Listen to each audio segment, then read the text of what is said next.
There's an outset goal to show how the sausage is made, which everyone talks about doing, but we're in a unique position that we're in the same hotel room. It's not like, hey, let me fake wake up again. Like Avery will get up 10 minutes before I do, and he'll be out there at 3:20 in the morning when I'm getting up at 3:30 for Leadville. And it makes it very true and honest. We don't try to set things up or like film a set script. The camera portion is interesting too, because it's hard to shoot this. It's not easy. We've constantly had to learn how to find usable footage that's actually beneficial to someone watching it.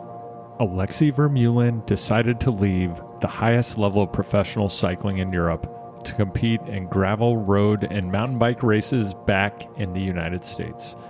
In 2022, he won one of the biggest gravel races in America, the Belgian Waffle Ride San Diego, as well as the Iceman Cometh mountain bike race, and took part in the Lifetime Grand Prix series. Avery Stumm is a videographer, photographer, and creator who came up in the BMX scene. Together on their YouTube channel, Alexey and Avery, they tell the story of Alexey's experiences as a pro cyclist and break the fourth wall to tell the story of their relationship as a content creation team and everything that goes into what they make. That includes Willie, the dachshund that Alexey sometimes carries in a backpack on rides, who has become dog famous. Avery is part of the story, and they paint a picture of life behind the pro athlete highlight reel that's a new and different kind of viewing experience. This episode is about much more than pro cycling.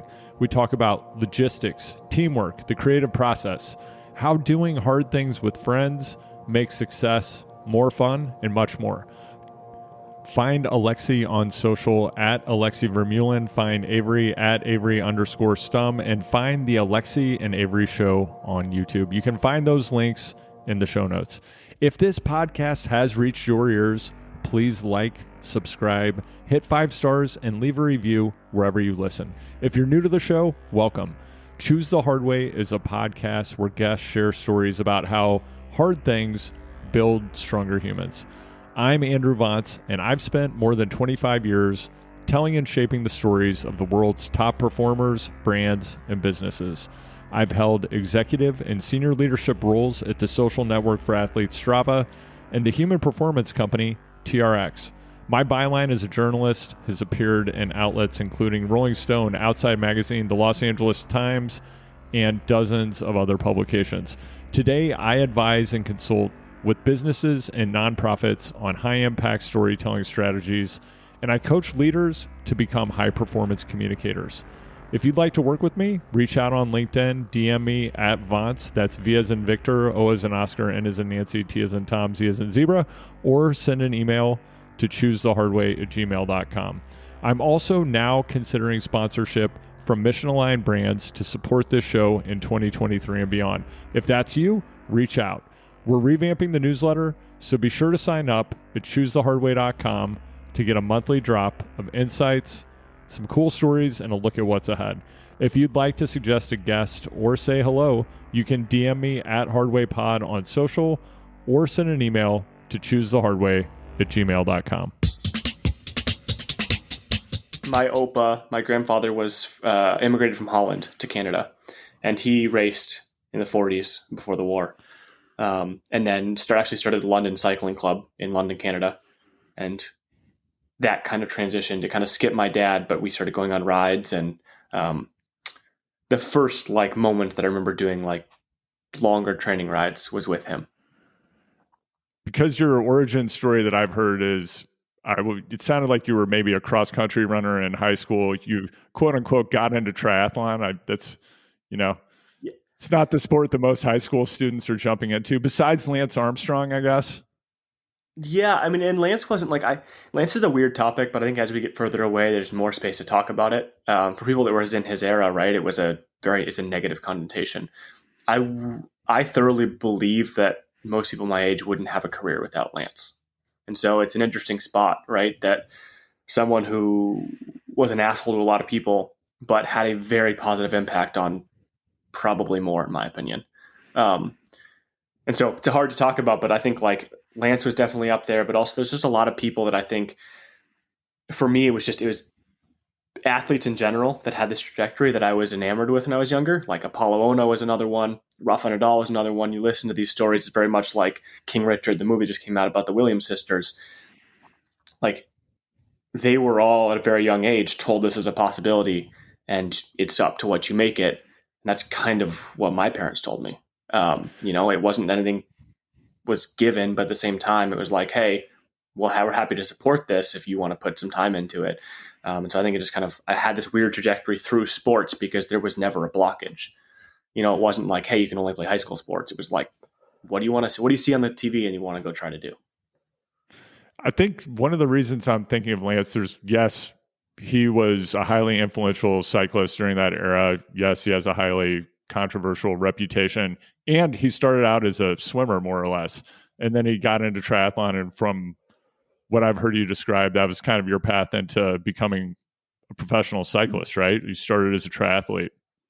Yeah. Yeah, just kids tried with my mom. Just pulling on the arm warmers, wearing the singlet, getting out there. And Avery, how about you? Are your origins in cycling as well? I know we talked offline a little bit about skateboarding, just something my spider sense was tingling. I mentioned to you, I wrote for Big Brother, a pretty seminal skateboarding magazine. I wrote for them quite a bit back in the day. And I just got this sense based on the content you are producing that you might have something to do with skateboarding. Yeah, it's funny you mentioned that. I mean, I don't know if I would call it cycling, but my background came from BMX. So I came up working at a really cool, unique place called Camp Woodward, which is like this crazy action sports compound, California, Pennsylvania. They had a couple locations. And yeah, I just started with, being a skate park rat and filming my friends on BMX bikes doing tricks. And then eventually it graduated to the bigger wheels. And every crew like that has the friend who's the filmer or they're the kid who's the photographer in high school. Yeah. Is that kind of the role you played in your crew, or were you also in front of the camera? No, I mean, it was definitely like that. I love BMX. I love the culture, the scene. I made my friends there, but I realized that BMX was not my talent. I was pretty prone to injury and just kind of got over that. And one year I said, maybe I should shoot photos of this. Photography sounds fun. So my parents got me a little Sony point and shoot camera, nothing special for my birthday. And yeah, that kind of kickstarted everything. This was, 10 years ago. Did you have a mentor? No mentor. This guy is a renegade. I love it. Wow. That's amazing. And when did these two incredible trajectories, that of the youth triathlete turned professional cyclist and BMX skate punk turned photographer, where did the intersection happen? You want to take that, Alexey? We slid in each other's DMs at Iceman. That's right.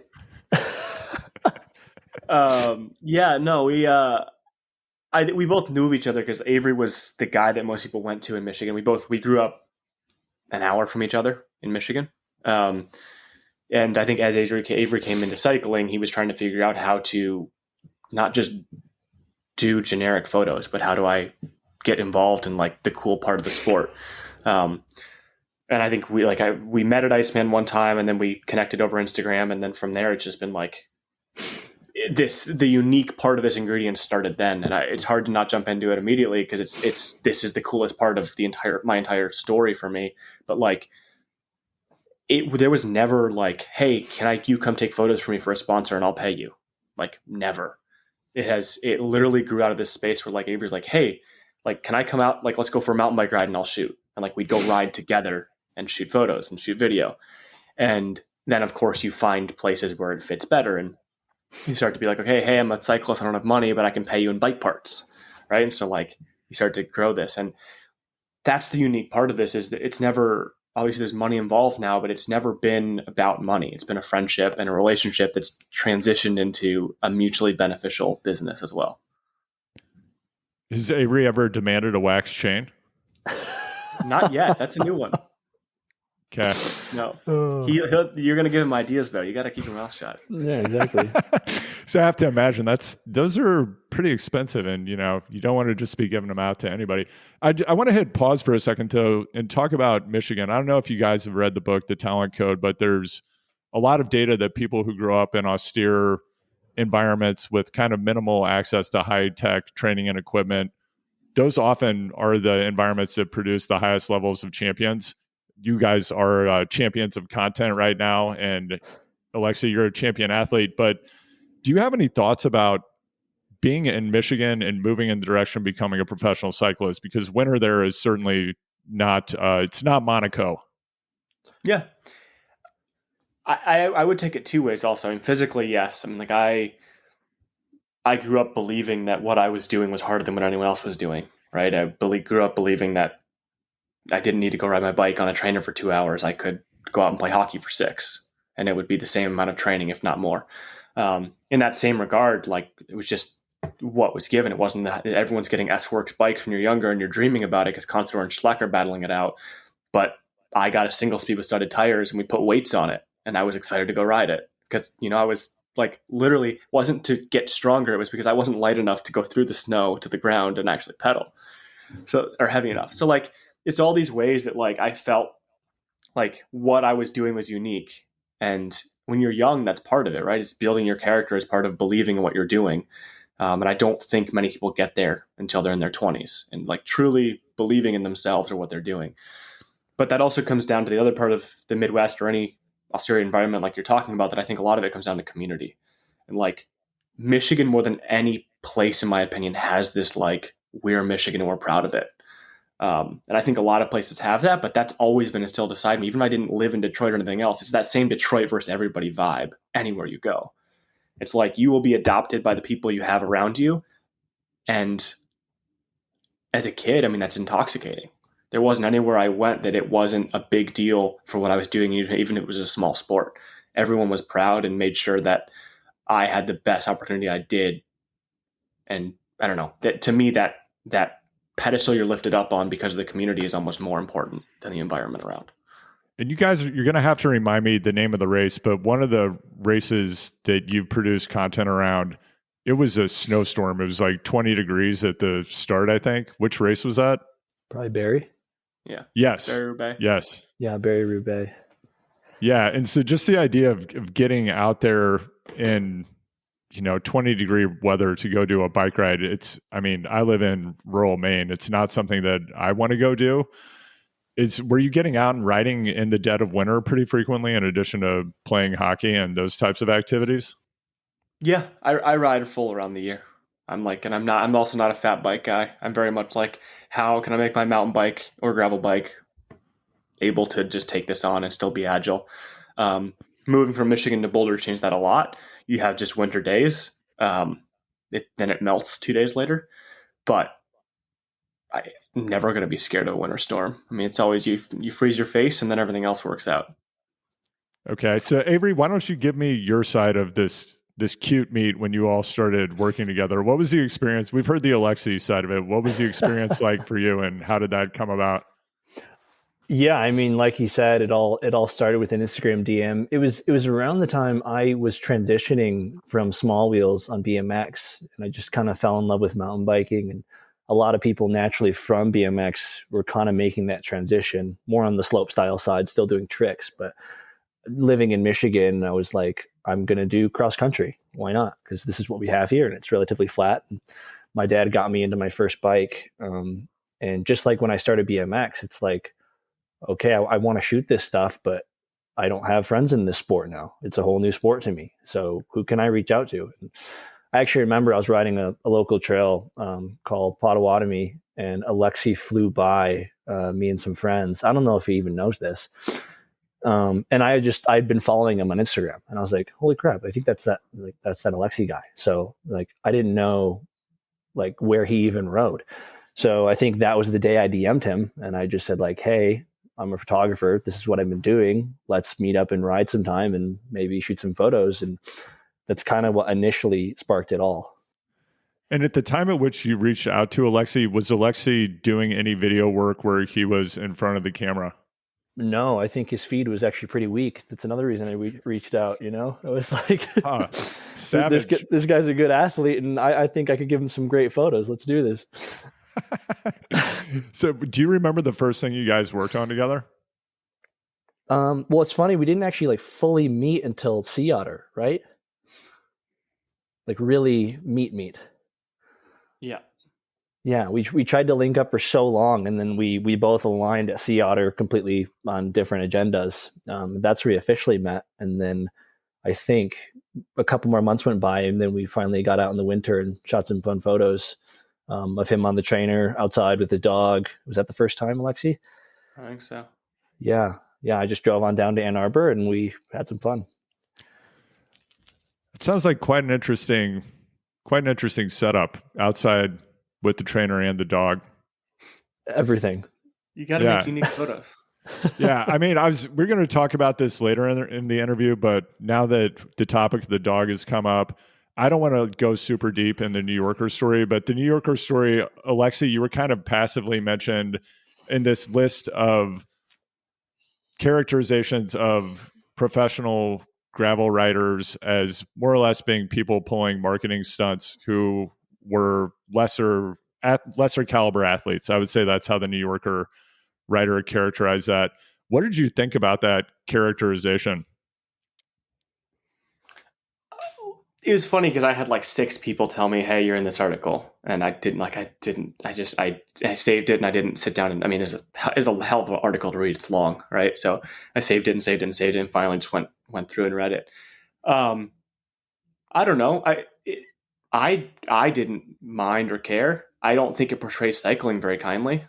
Like, I believe in what we're building, and I believe there's going to be kids that come out of high school leagues and have a career in cycling now in the U.S.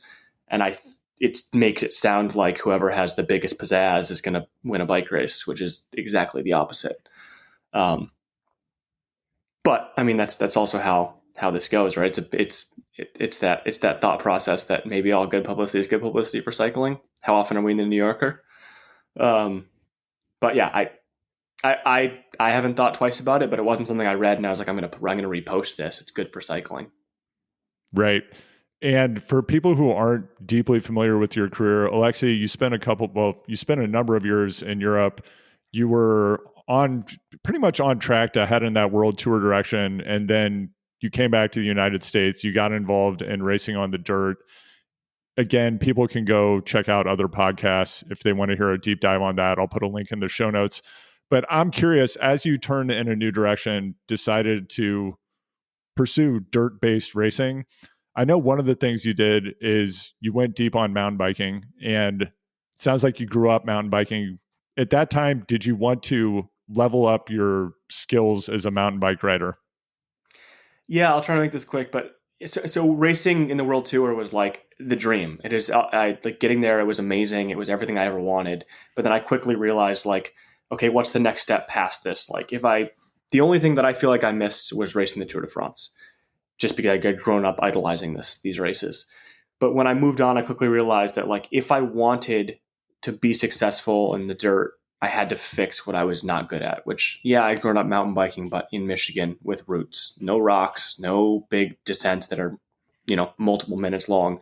And so to me, throwing myself in the deep end, even if I knew I didn't want to do short course, like cross country racing, was the best way to do that. And so I just went and got my ass kicked pretty much for a year. In August of that year, went and got a skills coach and did that for a week. But it's been a very long process. Like I always explain, like when I first started riding, I had reached out immediately to Keegan and Russell, and those guys are great friends. And I was like, hey, can I pre-ride with you guys and try to like slowly get used to this? We were out in Whiskey, which is Whiskey 50 was a big endurance mountain bike race in Prescott, Arizona. I was pre-riding with them. I think I got dropped by 7 minutes on a 10-minute descent. That's hard to do. And, you can look at that 3 years later to getting dropped by 15 seconds to a minute, depending on the descent at Leadville with Keegan, right? And so people act like it's a big deal that the mountain bikers are winning the Grand Prix, but it's not surprising at all. And it's not quick. It's a very different, you have to handle your bike and protect your bike, even more importantly, to get through some of these races. So yeah, it's definitely a process where I was like, how do I learn how to do this? And then I'll get back to the being strong part. I want to talk about deliberate practice and applying and learning skills in the context of the video project that you guys have together. That's part of my interest in this topic of how you tried to rapidly acquire the skills to race mountain bikes professionally. As you approach that, what was your strategy? How did you try to accelerate your learning, and what did you find to be effective and what did you find to be ineffective? I think my biggest asset in my entire career has always been just a bird's eye view on things. I've always been able to compartmentalize and figure out, okay, so that went wrong. Just close that box and move forward, and go back to it when you need to. And I think that was the biggest thing. I never got angry at myself. My coach and I looked at the year, and I've had the same coach since I was 14 years old, never changed. And we looked at the year and we said, hey, this is new for both of us. Let's just go into the year and learn what these races are like, how to be a mountain biker. And it was a lot of just kicking myself in the teeth, a lot of anger on course, because it's easy to be angry at yourself when you've been, when you're ahead and all of a sudden you move back to 25th place on 2 descents. Like it's hard to not be negative. And so over that process, a lot of it was just trying to be positive, or figure out if something was negative, how do I fix it? And that's when the skills coach came in, and spending money on things that I thought would make me a better bike rider. And a lot of this came from wanting to learn again. A lot of us get to our places in our lives where we're stagnant and we're happy, and contentment is great until it's not, because when you feel content, it's usually that you're settling into something you eventually won't be happy with, in my opinion. And so that kind of pushed me to like, okay, leaving the road was scary, but I can learn so much. And the road felt like I had almost plateaued. I could get stronger each year, but I wasn't going to become a better person in any aspect of it. And so this forced me, not only on the bike, off the bike with Avery or in business or anything else, to learn how to be a better person. And I think trying to do everything at once was overwhelming, but also allowed me to take those steps back that I had to take sometimes to move forward. So that's the athletic side of it. And part of the reality of being a professional athlete, specifically in cycling at this moment in time, is it is also about how you productize and brand yourself, your personality, creating content. It's the direction that marketing has moved. It's where the sport is headed. There probably will be something new and different after this, but that's where we're at right now. Part of why I wanted to have you guys on, I consume a lot of cycling related content. There are many people out there creating vlogs or things similar to vlogs. I find what you're doing to be quite unique. And part of what I picked up on is the dynamic between you two. It really shines through in the content, and it brings a unique dimension to what you're creating, in my opinion. And I'd love to hear about how you went from just going out doing photo shoots in the woods, breaking out the dog occasionally in the backpack, to now we have this video series. And not just a video series, but how did you approach it at the outset? And what was kind of your frame or the narrative that you wanted to go with? Yeah. Do you want to jump in, Avery, or not? I want to set one thing clear, because my girlfriend will kill me if not. Willie is her dog, and Willie came around like probably 2 years into Avery and I's relationship, so he wasn't around for the first bit. And it's always a weird topic, because I lean into it now, but it's something I'm always afraid of, because riding with a dog in your backpack is cool till you crash the dog in your backpack. Then it's not that cool. Have you done that? No. I ride like 40% more safe than I do. Like, you can't pretend like you can just ride. I mean, the dog is in, like, you have to ride. Like, I yelled at my friend who was riding with his dog the other day, because he just rides like he's riding a normal bike. And you can't take a risk. You can't ride like you can't see a root or a rock or anything else. Okay. But we've set the record. We've set the record straight. All right, great. So it took a long time, but I think Avery and I both believed in doing something different. Like, constantly Avery would come to me and say, how do you only have, like, he was honest. Like, he was like, your feed is subpar. How do you only have this many followers? How do we build this together? And I always was kind of enamored by that, because he left a place where he wasn't looking for social media fame. He just wanted to find a way for us to do this together more. There's it's a very true and honest way to create this. And so as things grew, I think one of the first things we ever learned when we moved to Boulder together was, think of a person that you are trying to think of, your exact person that you want to watch this video, how old they are, what their interests are. And getting that information, I think, was really beneficial to us, because it allowed us to distill down what we cared about.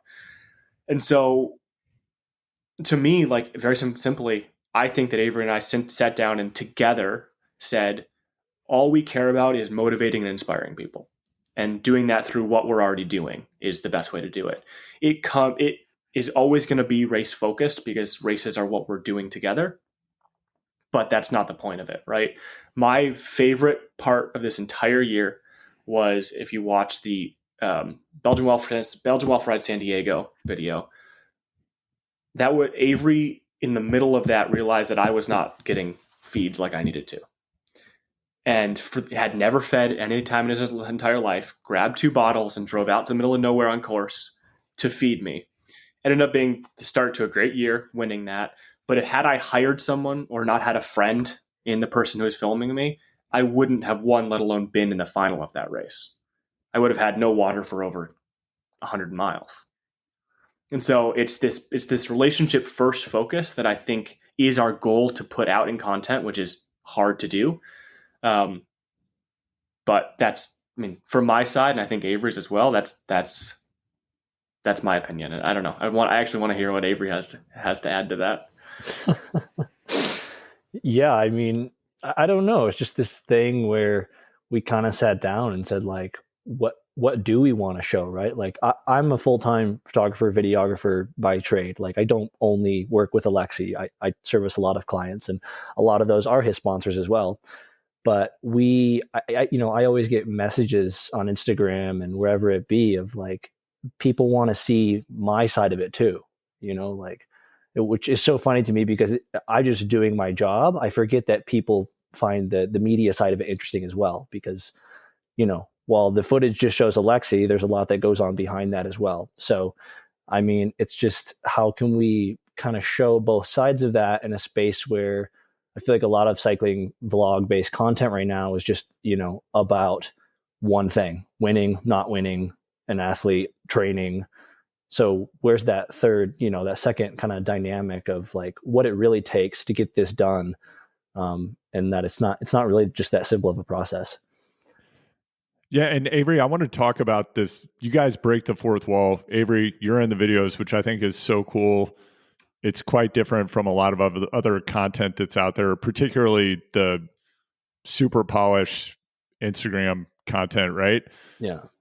Was this a conscious decision at the outset of the project that you actually would be on camera? Yeah. Yeah. I think so. Did you talk about it, or did it just happen?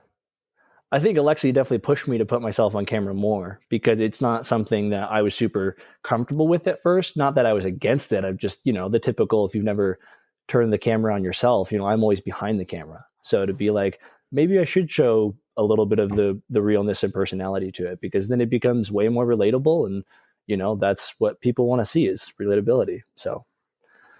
And when you sat down and had that initial conversation about the project, I'm imagining you guys at like, you're at a Dairy Queen in Boulder. Nah, I'm kidding. There's not a Dairy Queen in Boulder. Maybe. I don't know.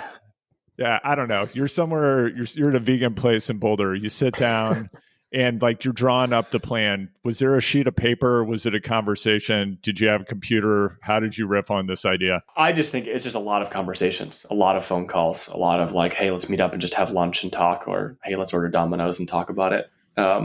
Domino's with pepperoni.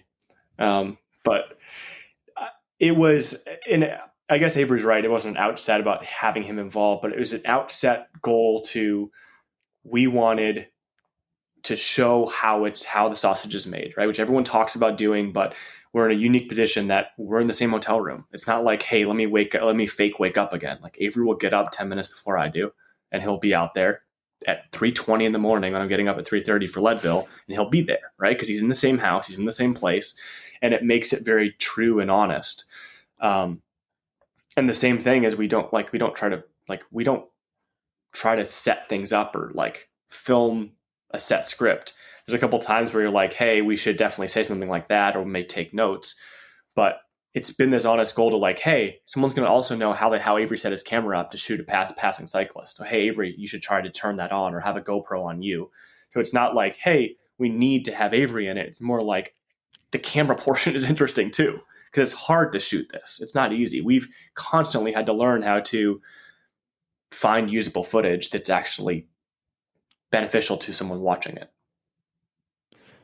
And Avery, for you, I want to talk about that Belgian waffle ride moment. There's Sure. where Alexey misses the feed. I have so many questions about this because you make this decision. You're like, I have to get him the bottles. And also you're taking the time to turn around the camera on yourself and talk about it while you have to do the thing, which I'm thinking is making it more complex and adding more friction and more pressure to actually getting it done. But it was a great shot. It was a nice moment. What was your experience in that moment, and how did you feel in that balance of I've got to get the shot versus if he's going to try to win the race, he's going to need to eat and drink? Yeah, I mean, it's funny. I'm glad I understand the sport quite well now, because I think what a lot of people discount is like, to shoot these sports, you have to be a part of the sport. And I think that goes a long way in terms of what a lot of people don't think about. But yeah, there's moments when we're filming stuff for ourselves, which is, for fun for YouTube, and I have to turn off and turn on the more like professional commercial side of my work, where like every shot has to be perfect, and the angles and the lighting and everything.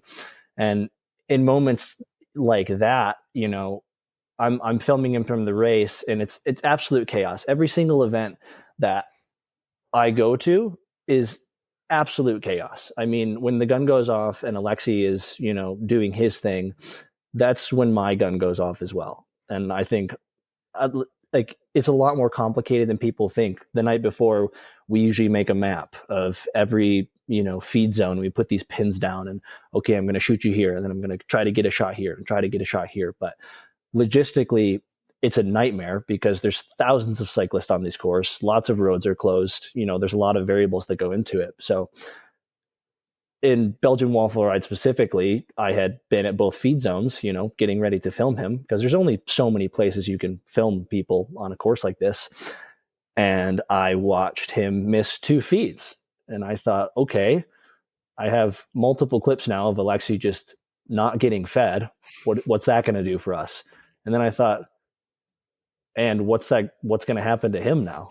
So, in these chaotic moments, I just thought, this is more important than, trying to get a cool slow motion shot of him in a race. Like, I know he needs to eat. Like, at the end of the day, he wants to win the race. This has nothing to do with our YouTube series. So yeah, just quick moments like that where I panic and try to find a point where I know he's going to be coming through. And thankfully we plan ahead for all this stuff. And I had extra food and bottles in my car. And in that specific moment, I drove 40 minutes out of the way into the desert to a feed zone that I wasn't planning to go to. And then I'm sweating. I got all my nerves going and realized, okay, I have 10 minutes before the estimated time for them to get here. Let me just set up my iPhone and try to document this moment of feeding him.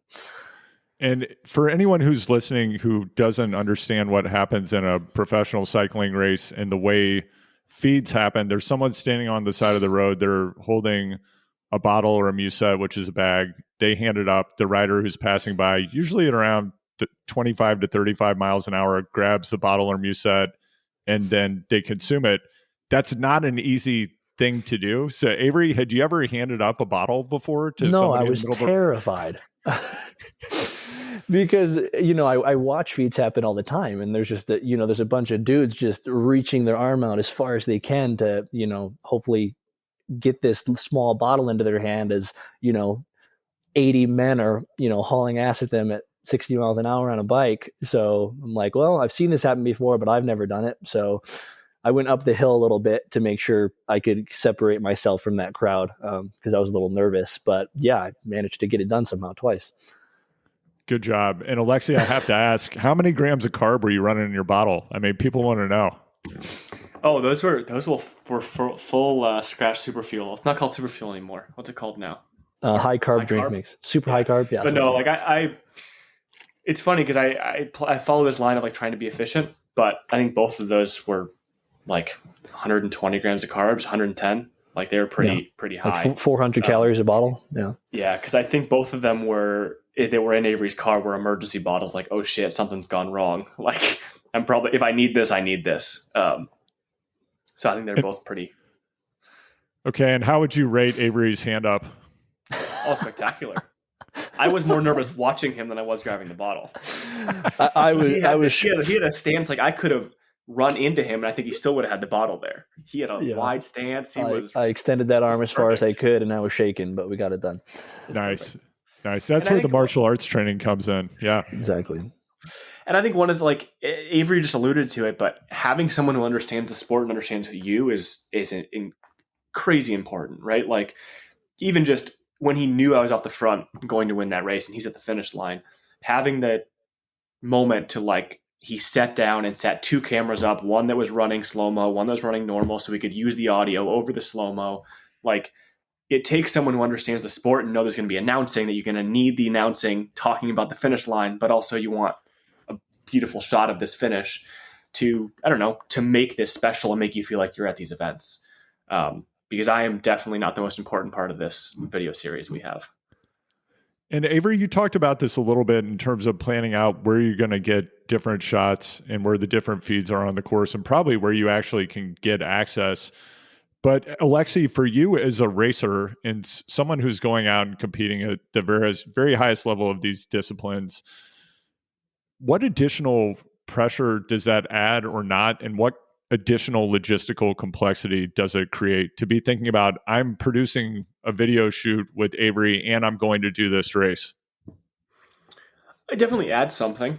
But I think we get better at it every time. It's just time, right? Time is money, and you could be sleeping or anything else. I mean, I think Leadville, we kind of talk about it, but I don't think I got to bed before 11:30 because we were shooting what we were doing, right? We were creating, it's not just that I need to make bottles. I want to make them with Avery there because that is interesting. That's something that I think is educational and motivational.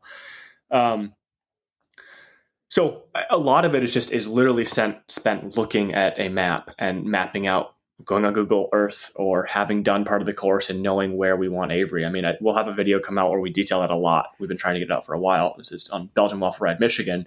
But I think we spent 3 hours printing out a big map over multiple pieces of paper, putting it all the mileages on, time we estimated me to get there, and each place was what kind of shot we wanted from that place, whether it was slow-mo or wide angle, or hey, there's a tree canopy here, or hey, we need a drone shot.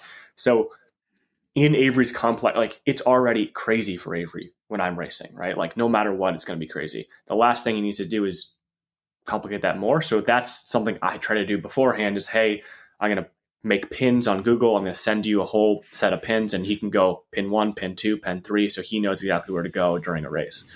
So I wouldn't say it's complex during the race at all. It's just beforehand. And Avery, for you, as you mentioned, you have to kind of approach this with a few different mindsets. One is being opportunistic, doing what you can in the moment to capture the footage in whatever context you're planning ahead. There's the professional or commercial creative lens that you're applying. What have you learned from doing this, and what new approaches have you discovered from the process of being involved in the project, if any? Yeah, that's a great question. I mean, one thing I've learned, I think, just in the recent, few months is that real is always better. You don't need to necessarily overcomplicate everything. And while I get a great joy out of, beautiful cinematic video creation, that true documentation is what I find to be the most relatable and the most fun at the end of the day. And I do still integrate, some creativity into every shoot we do. It's who I am. And I like to have fun with that. But at the end of the day, it's a lot of just truly documenting what we're doing and being real and raw about it and not scripting anything and just shooting things as they come. And I think that usually creates the best content at the end of the day. And I don't know if we're going to get a bloopers reel at the end of the season or in the limited off season that's about to happen. But Avery, from your point of view, what have been some of the just, oh shit moments or where things didn't go quite the way you thought they might? That's about every other second when we're talking about racing. I mean, we, like I said, we make as much of a detailed plan as we can the prior night. And a lot of this goes smoother because leading up to any race, we're out pre-riding and he's riding the whole course and I'm following him in a car. And I'm making subconscious decisions of, okay, this spot's going to work great. They're going to come right through here on the race. I've already shot here. I know what my shot's going to be tomorrow, et cetera, et cetera.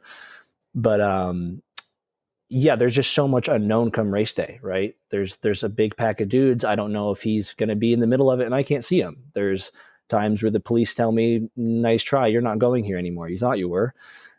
There's times where I get my last checkpoint and I have to hop on the highway and I'm stuck in traffic and freaking out that I won't, get to the finish line in time. So it's a lot of, hoping and wishing, but at the end of the day, it seems like we, managed to get most of the shots, but it's definitely a wish list, not something that can be finite and guaranteed. And Alexey, from your point of view, have there been moments when things have gone off the rails that you didn't anticipate happening?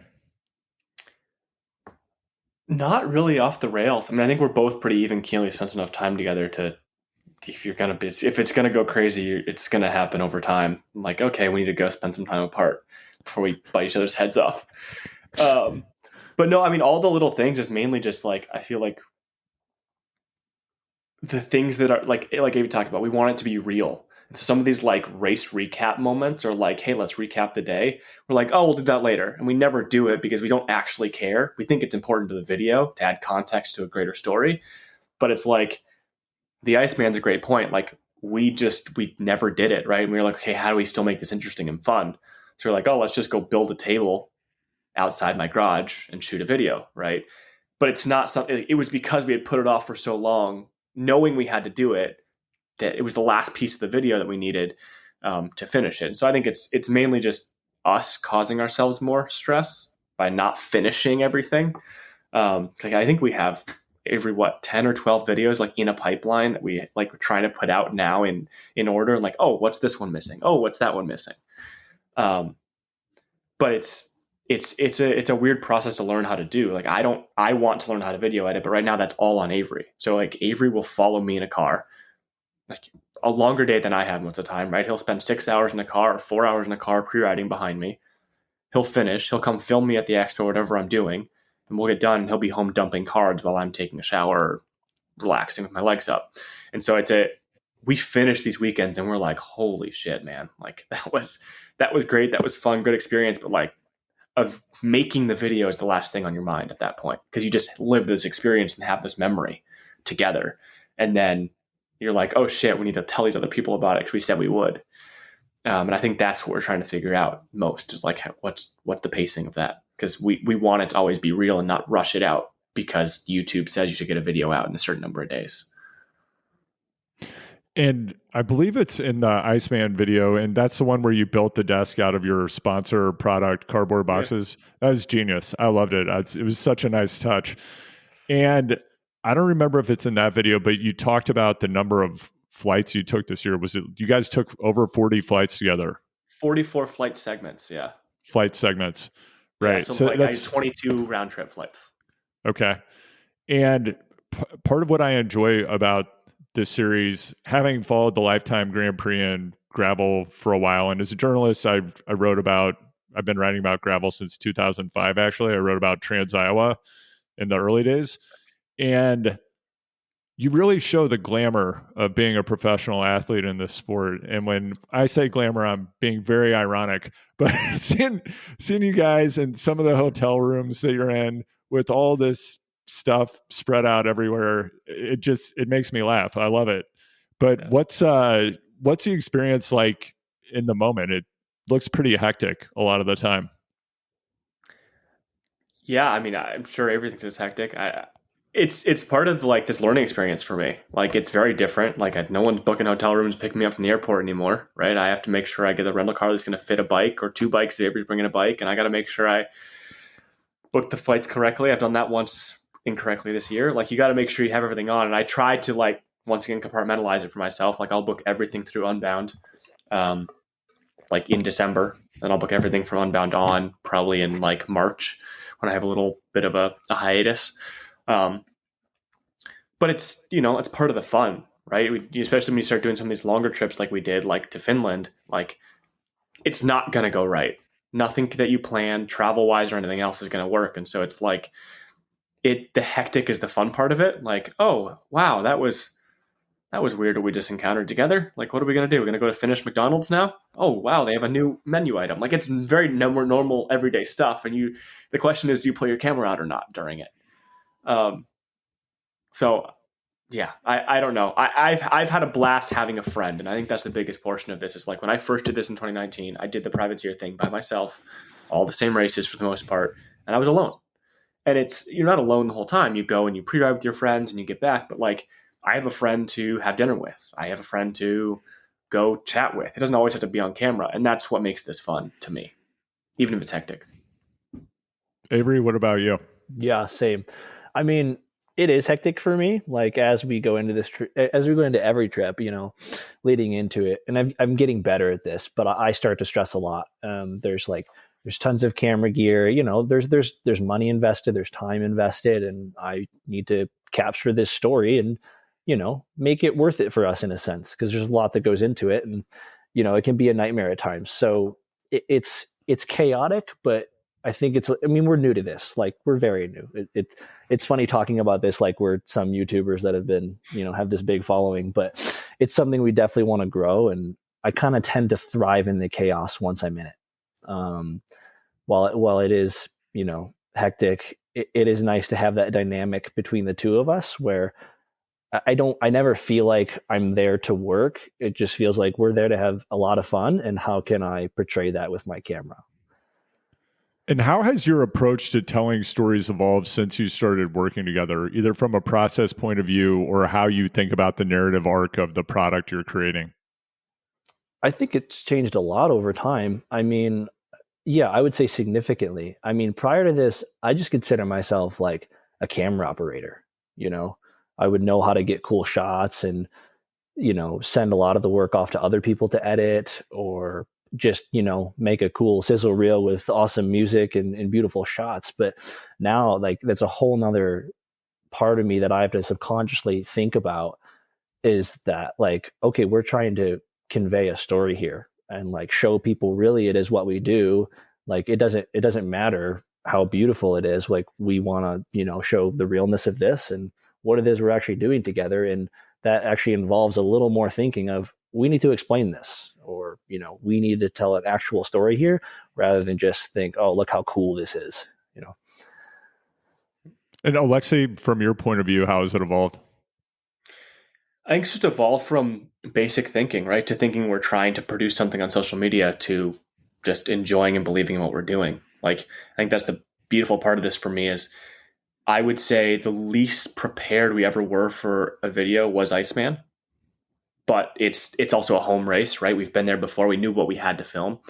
And it is one of my favorite videos we've ever made, because we had, it was this like we're not done this for a while, but we had 80 people send us videos that created the intro like from their cell phones. Like that to me is beautiful, right? Like everyone being involved, they were at the race themselves, probably raced themselves beforehand. And then that gets put into this story we're trying to create that, guess what? Avery was racing too, so he couldn't shoot it. And I think that's this ever evolving goal, is that I never want to be the focus of this. And I never want Avery to be the only focus. I never want us to be. I want it to be this constant evolution of where are you going and how are you interacting with the people you're with there, right? And I think, a testament to that is like Iceman has almost 20,000 views more than any of our videos right now. And it's a slow process toward how do you find what people want, right? People don't want to be sold anymore. And I'm not trying to sell equipment. That's the companies I'm working with. Avery's not trying to sell cameras when he's explaining how to work on something. We enjoy what we do. We're already going to film it for different reasons, whether it's for photos for a sponsor, specific obligations. But then, hey, why won't we just upload this to another medium and see if it's helpful to people or inspiring? And I think that's the interesting part. Like you read through comments and I'm like, you have people that are, I did that race back in the 70s or the 80s. And I'm like, oh, okay, that's a long time ago. And so it's like you're interacting with people that I didn't even know existed on social media, right? That's the beauty of social media. It's the reason that, like, obviously you have the background of Strava. It's the reason that I love Strava. It's not that I care to post my power data or anything else. I literally got on Strava because my grandma wanted to follow me in Europe and see. She would go every day. She'd look at Strava and she'd say, holy shit, I was there on a National Geographic trip, or like, that's the beauty of it, right? And social media has negative connotations, but Avery and I are slowly figuring out what's beautiful about it for us. And what about the sport of cycling itself? Having both of you have been involved in cycling in different capacities for most of your lives, it sounds like. Through this experience, what have you learned about the community of people who ride, or what cycling brings to people and brings into their lives? Have you learned anything new or different? I mean, for me, I'll jump in and Avery can add on. Like, I've always found it very interesting, even though cycling was my career and I had a very race focused version of it for the first portion until I finished racing in Europe in 2018. I always did never understood why, like, everyone gets on a bike at 12, but then half of us set it down. But anyone who gets back on a bike probably stays on a bike the rest of their life. Like, it's the first moment of freedom for any of us. And there's a reason bikes are special, right? It's whether, like, you can't run your whole life, your bones are going to give out or anything else. You can go so far and see so much, and you can go places that motorized vehicles can't go. And I find that special, and I think the more people you can bring that to, the better it is, right? I mean, even if it's like bad juju in a way, like I used to have juju is the wrong word, but like I used to, like in high school, like you're talking about, I'd go training and I'd have someone honk their horn and scream by, come like, oh, fuck you. And it would be my friends. They would stop the car, come apologize, and then keep driving. Right. And because they liked me, they didn't like the inconvenience that cycling was causing them. And it's this weird thing that for some reason cyclists have always been in the way. And that's why the gravel has been so cool to me, is they're less in the way now. Like, it's not like cars and bikes are never going to coincide perfectly, but there's ways to make it work. And I think part of what I believe we're doing is education of the sport, right? Hopefully it's reaching out to people that are maybe there because their cousin is a bike racer, but they don't understand why. And Willie might be the icebreaker for that conversation. They're not coming to our YouTube channel to watch us race bikes. They're coming because they saw a cute dog, right? And I think it's hard to put that into words and film, but that's the overarching goal, is more feelings than it is just content for content's sake, because no one cares about that anymore. And if they're coming to look at the dog, let's just be clear, it's not Alexey's dog. So Avery, on your side, what have you learned about cycling, about community that maybe you didn't know before, or has it been about the same as you knew? I mean, I would say it's been about the same. It's this community that I've been a part of for so long now that's so special to me. That's like anything else I've ever been a part of. I mean, what's funny is prior to BMX even, like, I was a video game kid. I didn't get outside. I didn't play a sport in my life until I, hopped on a BMX bike. And then that was really like, that wasn't even much of a sport. That was hanging out at the skate park with your friends and, just, messing around all day. So when I actually got involved in this community, which is like, I never would consider myself an athlete until, recent years, it's a community like no other. I think cycling's really special in that. And that we all have very, similar energy, I would say, at the end of the day. And it's even more so, it's funny, like, cycling is so small in terms of, sports. And I think a lot of cyclists forget that.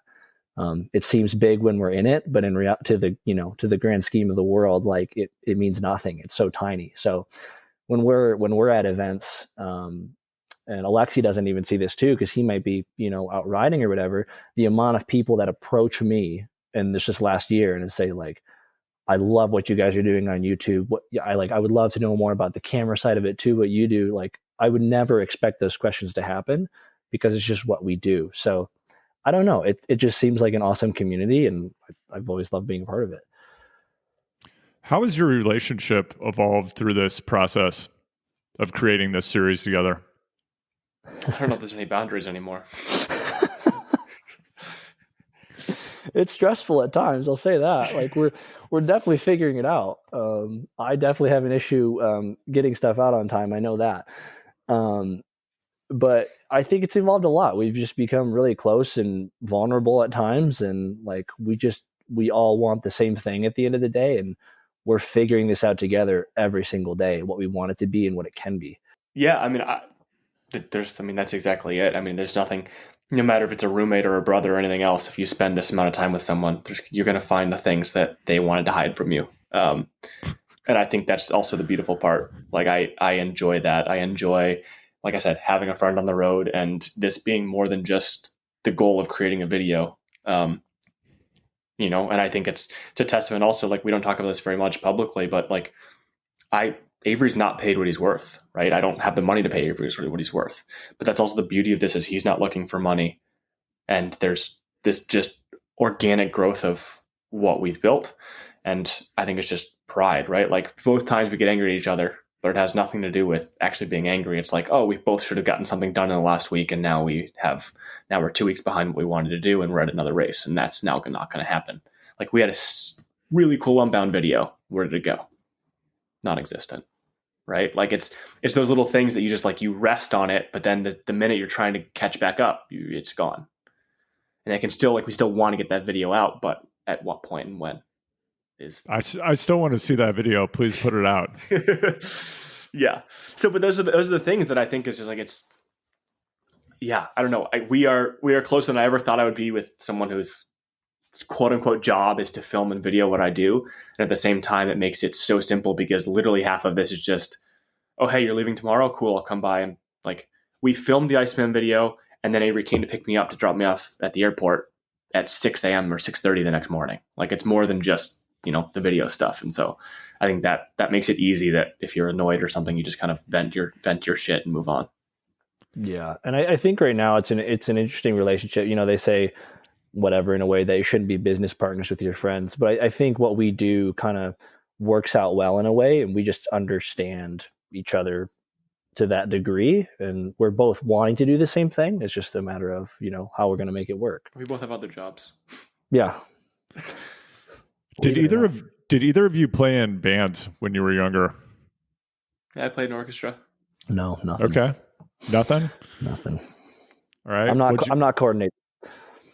I don't believe that. I saw you running with that GoPro, and I saw your hand up, Avery. So that's bullshit. Avery can sprint with a gimbal, man. He's got like 45 seconds inside of it. That I can do. I got a mean gimbal run. But. Okay, now we have to know, Alexey, what did you play in the orchestra? Violin. Okay. I still like that. Was the one thing I kept going back to school for. My principal was nice enough or kind enough to try to create something where I could like run cross country with my school and graduate with my class, even if I was racing in Europe for 3 months at a time. So he created this program where I had a seat in every class that I took. So when I was home, I could go in. Only like when I'd come home, I'd go in at 7 a.m. to play orchestra until junior year when I was just gone too much. But that's amazing. Well, I don't know. You learn a lot from instruments. You do. You learn a lot. One of the things that I'm thinking about right now, I grew up playing in punk rock and hardcore bands. If you were in Kansas City between like 89 and 93, the Larry Jones Experience. We're one of the biggest names out there. Look it up on iTunes? I don't think we're on iTunes. We were, we're talking cassettes at the time. Maybe I'll throw something up on SoundCloud for listeners. But there's something that you learn when you were spending time with other people on creative projects that last over time that I don't think you can have similar experiences. Like I've had similar experiences, like when I was an executive at Strava working with my teammates, you're doing intense, fun things together. You're spending a lot of time together, but you get to know people in a really different way than you do in almost any other context. And again, that's just, I'm not in your project, but that's part of the vibe that I'm getting from it and that I enjoy from it. And one of the things, you guys didn't mention this, but Alexey, watching you the night before races at like 10 p.m., changing a chainring or tires, that's actually something that, I'm a pretty mediocre bike racer. My best results were I twice got second at the Unbound 100 before like Ashton Lambie and Peter Sagan were showing up. But that's the kind of thing like I would do where one of my training buddies or a guy, a close friend of mine that I used to race with a lot, he was always like, dude, like, what are you doing? Go to bed. So watching the video, I was like, hey, this is what the best in the world do. Is that a common thing for you, or you didn't seem stressed out at all doing it? I feel like I've done it more than I should have this year. There's a lot. I'm not gonna lie, my plate's very full from what I feel like just from the racing side of it. Like if I was just racing, it's probably half of what I'm doing. And so I feel like sometimes my personal race stuff comes last. And it's maybe not the best time to get it done, but I didn't have time on the Wednesday or Thursday before. And it makes for good content. So I may as well just keep doing that. And but like, it doesn't always go right. It doesn't like, yeah. I over tightened. They were doing a film that just came out with, there's a film crew following the Lifetime Grand Prix that did a short story, and they wanted to film me getting my bike ready for Leadville. That's why Avery didn't film it, because they filmed it. And I over tightened my seat post, like trying to torque it down. They wanted the noise. I just kept going and like kept going for the noise, and didn't even use the shot, which is funny. But the dropper wouldn't come up. So like the whole first, like Lachlan Morton's like giving me his multi-tool. We're riding up a hill. I'm like trying to loosen my seat post, but not let it drop. Like it's not the right way to do things, but I don't like, not everyone has mechanics, and that's very, very real to most people. Right. And as long as you understand how a bike works, like there's not usually an issue, right? It's a thought process of I did it, someone else didn't. And so that means, okay, hey, what's the only thing that could be wrong with my dropper? I over tightened my seat post. The only thing, right? Or like a chain ring.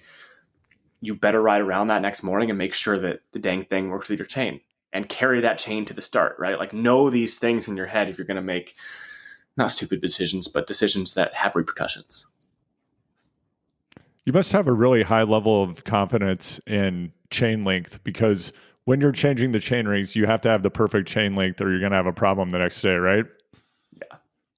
Yeah. I mean, it's getting easier with gear ratios. Those derailleurs can take more and more, but yeah. And you have to definitely like, I think off that video, I think I literally measured and added a link. Like I measured exactly link by link, because it wasn't worth, like it was 9:30 or 10 at night. And I was like, this is not going to be fun.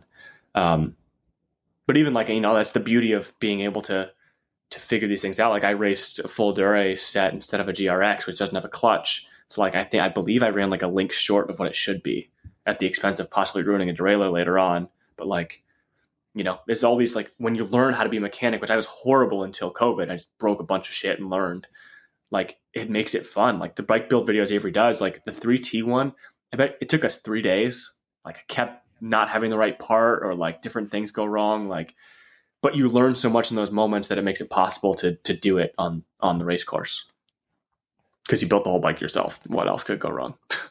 Avery, it looks like you're sitting on something that you've been wanting to say for the past year. What have you got? No, it's just funny you say that, because you said, oh, this is what even the best of the best do. Because I vividly remember it was 10 p.m. the night before Belgian Waffle Ride, and he's going to switch chain rings. And I go to Avery get my camera. if I was, No, I go to get my camera. He's like, please don't film this. He's like, you know what? Film this. I was like, no, we need to film it, because it's true. It's like people need to see that this is not some crazy grand scheme operation. Alexey doesn't have a pro mechanic with him doing all this stuff for him. Like we are making split minute decisions the night before the race, and we're going to find out if that pays off or doesn't. We saw what happened. Exactly. We saw that it paid off, and it worked. Yeah. So as you guys look ahead, what are your plans for evolving the project? And if you had an unlimited budget, what would this look like? What would you want to do?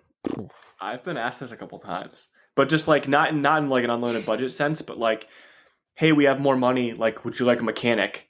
And I've multiple times I've been like, no, I'd rather have 2 filmers, because like that's the interesting part here.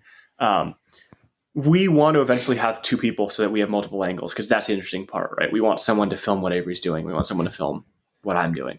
But people have to believe in it, right? It's only worth what it's worth. The same as privateer cycling now. You are worth what you're worth. The weird part about that New York article, the one thing they got right, is it's not about how much extra stuff you do or how cool your kit is, in my opinion, but it is about what value you actually give to a company, right? You are a marketing avenue now. Maybe it's not fair to compare us to Google or Amazon, because we're never going to compare to those analytics. But, if a company's giving you a amount of money, you need to give that back in some sense. And that's the beauty of this, is if it works, people want to be involved, right? I mean, Envy saw what we were doing and was like, Avery, hey, can you film a launch for our bike? Like that, I think that was the first bike launch Avery had done. And it was big for both of us, right? We got to film something over multiple months that was more than just what we were doing.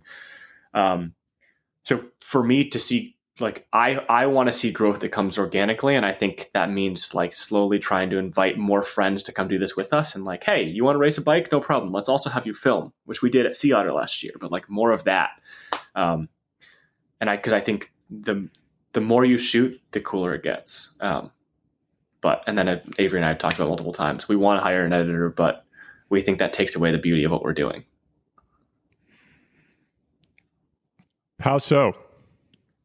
Because Avery's unique in this, right? This goes through the Alexey Avery tunnel and gets squeezed and squeezed and squeezed. Like Avery will take it and cut it down from, say it's like easy number, say it's an hour, cut it down to half an hour. And then he'll leave things in that are doubles, like me saying things in two different ways or someone else leaving. And then I'll go through, he'll just send me literally on Google Drive or something. And I'll go through and just tell him minutes to cut out and things that I think need to be added that I remember we filmed. And then he'll re-edit it. He's doing everything himself. And so Avery's part of this job is way harder than mine is right now. And when you talk about getting videos out on time, which we try not to hold ourselves to, but it's just honest, that's the holdup, is editing. Takes a long time to do things well. It does. Yeah. I mean, I edited the first, I think, 55 episodes of this podcast. I do have a background in audio and video production, but it's a lot of work.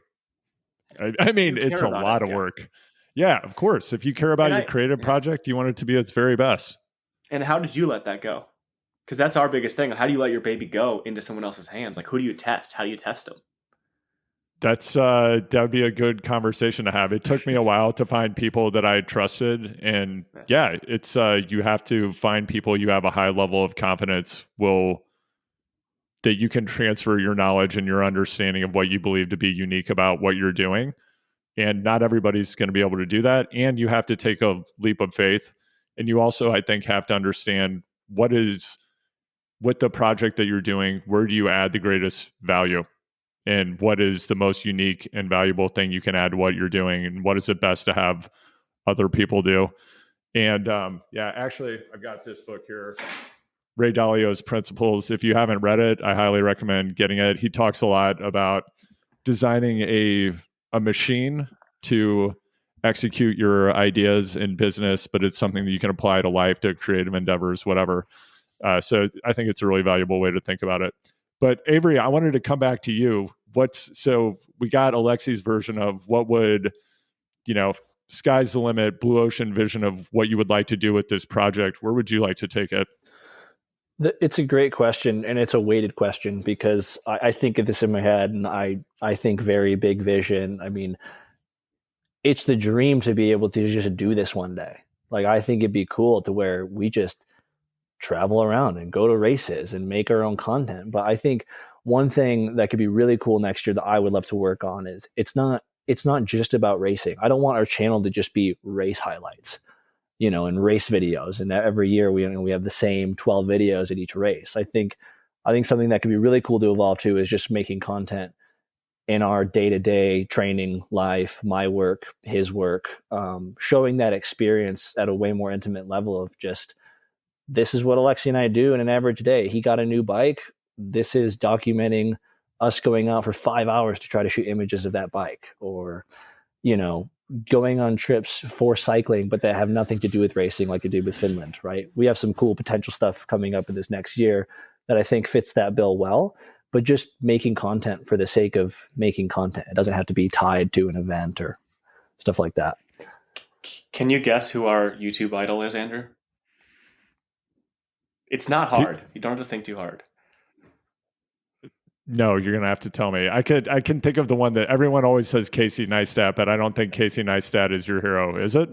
It is. It's for me. Okay. I don't know for all right. Like for me, it's Casey. It's Casey to me is interesting because it's what Avery's talking about on a much bigger scale than cycling, right? Like, sure. I want cycling to always be our focus because there's an interest there, and I think Casey's much more wide angle. It's his daily life, right? He kind of created vlogging in that sense, but Casey takes a person to a place that he goes. That's what's special. I very rarely remember even what he's trying to talk or what he titled the video. He takes you there and you get to experience something with him over video. And I think that's like, when you talk about taking this further, like that to me is like, it can be special if you can find a way to do that in your way, right? There's a lot of people who are talking about comparing like Emma Chamberlain now to Casey, and then it's very personable as opposed to just spending money on a set video or a set studio and creating something, whether it's Marquise Brownlee or Mr. Beast, right? It's a person to person focus instead of a person to product focus. And I don't know, I want it. Casey inspires people, right? You see him walk around New York and he inspires people. We don't ever need to be big, but I want to in our little niche, in our little pond. I want people to want to do what we're doing. Because I'm so, the fact that I haven't had a real job yet, should knock on some wood, has been incredible. And like, I just want to keep riding my bike and enjoying that. And to do that with a friend is incredible. I would agree with you. It's pretty amazing to be able to have that be the thing that you're doing. And I love the content that you guys are putting out. I'm looking forward to seeing more of it. I want the Unbound video. I don't care when it drops. So I hope that that's something that's coming soon. There's some Avery good wax like, chain video in there. Oh, Yeah. Love a good wax chain. Yeah. I think our best video idea yet that I need to stir up again is we spend a day where I ride the bike and Alexey shoots photos of me and hops in the car, and we reverse roles a little bit and see what that looks like. Let's see how Alexey's hand-up game is. Yeah, I'd love that. Whoa, it's good. Don't you worry. Okay, fantastic. All right, well, guys, thanks so much for your time. If people want to learn more about you as individuals, if they want to check out the series, where should they go? What should they do? Yeah, we have the YouTube's Alexey and Avery. That's all it is. We obviously didn't think much of the title, but then both of our names are our Instagrams: Avery Stumm, at Avery Stumm, and at Alexey Vermeulen. There's no social media for the series or anything we're doing yet. Yeah, most of what we do is on Instagram, day to day. Go to Instagram. Awesome. Thanks so much, guys. I've really enjoyed this conversation. It's great to meet you. Thanks for your time. This was fun. Thanks so much, Andrew. Yeah, thanks for having us. This is Andrew Votz. Thank you for listening to Choose the Hard Way. If you enjoyed this episode, there's never been a better time to share it with a friend. Wherever you listen, please subscribe, hit 5 stars, and leave a positive review so more people can find this episode. Sign up for the newsletter at choosethehardway.com to get the stories behind these stories, episode updates, and more. Choose the Hard Way is a Big Truck production. It is produced and edited by Anthony Palmer at Palm Tree Podco. Special thanks to Emily Miles for digital support. The content for this show is created by me, Andrew Votz.